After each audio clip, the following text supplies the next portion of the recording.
এখনো কাটছেই না এই বোর্ড পরিচালকের। কিন্তু যিনি পুরো বাংলাদেশ ক্রিকেট দলকে আগলে রাখেন প্রাণ ভোমরার মতো, সেই মাশরাফির কেমন লাগছে?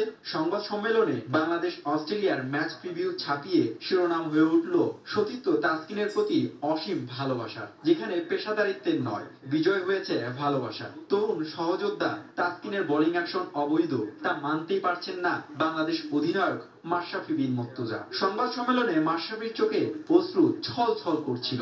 এই বুঝি ঝরে পড়বে, কারণ বিশ্বকাপের মাঝপথ থেকে সহযোদ্ধাকে হারানোর বেদনায় উল্টো প্রশ্ন তুললেন আরসিসির ক্রিকেট বিশ্বায়ন নিয়ে। কথা হচ্ছে যে সে ম্যাচে ইনলিগ্যাল নাই, তাহলে আমি তাকে কিভাবে জাজমেন্ট করব? এখন কথা হচ্ছে যে আপনি টেস্ট দেওয়ার সময় হয়তোবা কিছু বল বাউন্সারে যেটা হয়েছে তিনটা বল, তার ফুল লেন্থ ডেলিভারি সবকিছু কোনো কিছু 15 ডিগ্রির ওপরে নাই।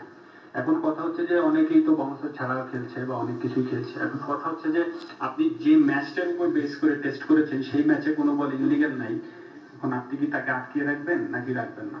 দেশ বিদেশের 100-র অধিক সংবাদকর্মী অনেক চেষ্টা করেছেন তাদের পেশাদারিত্বের মাঝ থেকে অস্ট্রেলিয়ার বিপক্ষে বাংলাদেশের ম্যাচ পরিকল্পনার তথ্য সংগ্রহ করতে, কিন্তু মাশরাফির আবেগের প্রেমে পড়েছেন শ্রদ্ধার সাথে।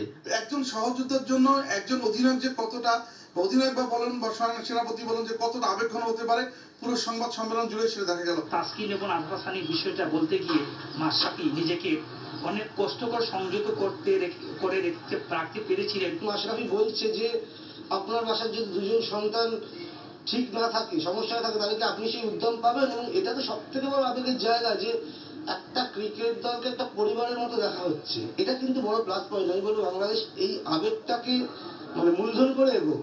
প্রিয় সতীর্থ তাসকিনের জন্য ক্যামেরার আড়ালে কেঁদেছেন মাশরাফি, আর কাঁদিয়েছেন পুরো ক্রিকেট বিশ্বকে। তার অশ্রু নীরবে হয়তো দাবি জানিয়েছে সঠিক বিচার চায় তাসকিনের জন্য। হুমায়ুন কবির রোজ, সময় সংবাদ, বেঙ্গালুরু, ভারত। মিস্টার তাসকিন আহমেদ এবং স্পিনার আরাফাত সানি